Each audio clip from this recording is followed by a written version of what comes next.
விஜயை வழி நடத்தினதே ஒரு டிஎஸ்பி தானா? ஆமா, டிஎஸ்பி பேச்ச கேட்டுதான் விஜய் கையை கட்டிக்கிட்டு பாட்டிலுக்கு 10 ரூபா பாடினாரு. விஜய் டிஎஸ்பி பேச்ச கேட்டுட்டு தான் கையை கட்டிக்கிட்டு தண்ணி பாட்டில் கேட்டவன வேடிக்கை பார்த்தாரு. டிஎஸ்பி பேச்ச கேட்டுக்கிட்டு தான் 2 பேர் செத்து கிடந்தாங்க. அதுக்கு அப்புறமும் உட்காந்துட்டு வந்து கையில எழுதி வச்ச ஸ்கிரிப்டா வாசிச்சுட்டு இருந்தாரு.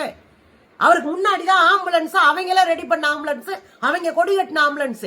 வேற ஆம்புலன்ஸ் வந்தா தானே உனக்கு பிரச்சனை. இது நம்ம ஆம்புலன்ஸ் தெரியணும்ன்றக்கா அவன் கொடியை கட்டி வச்சிருக்கான்.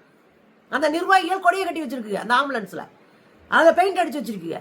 அப்ப அந்த அவங்க ஆம்புலன்ஸ் தெரிஞ்சுக்கிறட்டும் தான், வேற ஆம்புலன்ஸ் வந்தா கேள்வி கேட்கலாம் தான் அந்த ஏற்பாடை. இதவே பேட்டியாவே அந்த நிர்வாகியை கொடுத்திருக்காரு. அப்போ இந்த பேட்டியெல்லாம் வச்சு பார்க்கும்போது ஆம்புலன்ஸ் உள்ள வருது, மக்கள் மயக்கம் போடுறான், தூக்கி போறான், 2 பேர் செத்து கிடக்குறான், ஒரு குழந்தை செத்து கிடக்கு, இவரை அனௌன்ஸ் பண்றாரு குழந்தைய காணவில்லைன்னு. ஏதோ டிஎஸ்பி வழி நடத்தினாரா, இவர் அப்படியே பச்சை பிள்ளை மாதிரி கையை கட்டிட்டு வந்தாரா? என்ன கழுதைக்கு உங்களுக்கு எல்லாம் அரசியல் தேவை? நான் கேட்கிறேன், பச்சை பிள்ளை மாதிரி கையை கட்டிட்டு இப்படியே நிக்க வேண்டியதானே? எதுக்கு உங்களுக்கு அரசியல்? லேட்டா வந்தாருன்னா அப்படியே கதறாங்க. லேட்டா வந்ததாங்க காரணம். மேல நின்றுகிட்டு அண்ணன் 1 மணி நேரத்துல வந்துருவாரு, அரை மணி நேரத்துல வந்துருவாரு, ஒரு 2 மணி நேரத்துல வந்துருவாருன்னு அனௌன்ஸ் பண்ணிட்டே இருக்காங்க. கூட்டத்தை கலைச்ச விட்டுறாம, கூட்டம் தக்கணுன்றதுக்காக.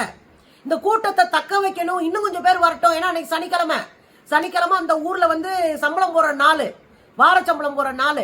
அதனால எல்லாரும் சனிக்கிழமை அந்த சந்தைக்கு பக்கத்துலயும் ரவுண்டானா பக்கத்துலயும் தான் அவங்க சம்பளம் வாங்கிட்டு வருவாங்க. அதுக்கு பக்கத்துல தான் இது இருக்கு வாக்கபில்ல. அப்ப அது பக்கத்துல இருந்து வந்து பாப்பாங்க. அதனால இன்னும் டைம் ஆக்குறான். நான் இன்னொரு நல்லா தெளிவா கேக்குறேன், என்ன சொல்றாங்க? 12:30 மணின்னு தாவேக்கா ஊடகங்களை போட்டிருந்தாங்க, ட்விட்டர்ல போட்டிருந்தாங்க. அதுல எல்லாம் போடல.